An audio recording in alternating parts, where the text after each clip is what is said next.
அனைவருக்கும் வணக்கம். ஸ்ரீமதே ராமானுஜாய நமக. இன்று மார்கழி 25ஆம் நாள். நாங்கள் எதற்காக கண்ணனை தேடி வந்தோம், தங்களுக்கு என்ன வேண்டும் என்று கோபியர்கள் கண்ணனிடம் கேட்கும் பாடல் இன்றைய பாடல். பாடல் 25. ஒருத்தி மகனாய் பிறந்து ஓரிரவில் ஒருத்தி மகனாய் ஒளித்து வளர தரிக்கிலா நாகித்தான் தீங்கு நினைத்த கருத்தை பிழைப்பித்து கஞ்சன் வயிற்றில் நெருப்பென்ன நின்ற நெடுமாலே உன்னை அறுத்தித்து வந்தோம் பறை தருதியாகில்.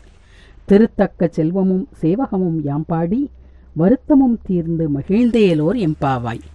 தேவகியின் மைந்தனாக நள்ளிரவில் பிறந்து அன்று இரவே யசோதையிடம் வளர்வதற்காக ஆயர்பாடி சென்றவனே, நீ வளர்வதை பொறுக்க முடியாத கம்சன் உன்னை அழிப்பதற்காக நிறைய அரக்கர்களை அனுப்பினான்.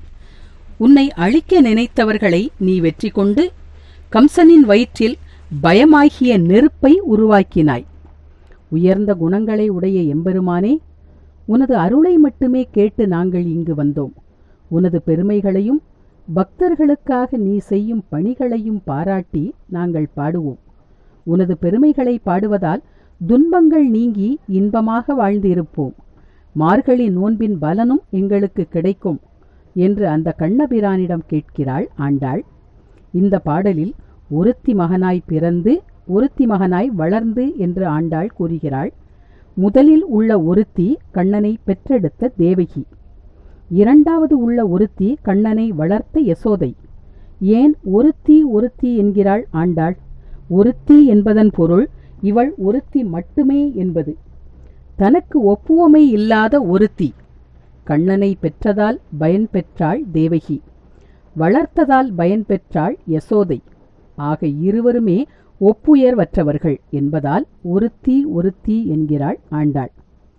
எல்லா ஜீவாத்மாக்குள்ளும் எம்பெருமான் இருக்கிறான் என்பதை பிரகலாத சரித்திரம் நமக்கு உணர்த்துகிறது. பக்தனுக்காக அவன் இறங்கும் தன்மையை ஆண்டாள் தன்னுடைய பாடலில் வெளிப்படுத்துகிறாள். பாண்டவர்களுக்காக அவன் செய்த செயல்கள் ஏராளம். பக்தர்களுக்காக அவன் இறங்கும் தயாள குணத்திற்கு இந்த எடுத்துக்காட்டுக்கள் போதாதா? நாம் ஒரு படி இறங்கினால் அவன் 10 படி நம்மை நோக்கி வருவான் என்பதில் எந்தவிதமான சந்தேகமும் இல்லை என்பதை இந்த பாடலிலும் ஆண்டாள் விளக்குகிறாள். ஆச்சாரியன் மகிமையை ஒவ்வொரு பாடலிலும் ஆண்டாள் தெரியப்படுத்துகிறாள் நமக்கு. இந்த பாடலில் ஆச்சாரியனாகிய குரு, கலிபுருஷனாகிய நெருப்பு நம்மை அண்ட விடாமல் காக்கிறார். 8 எழுத்து மந்திரமே நமக்கு உய்யும் வழி என்பதை காட்டித் தந்தவர் நமது குரு. ஆக குருவின் திருவடிகளையே பற்ற வேண்டும். குருவே நமக்கு உய்விக்கும் வழியை காட்டித் தந்தவர். குருவே பிரதானம். ஆச்சாரியன் மகிமையே மகிமை.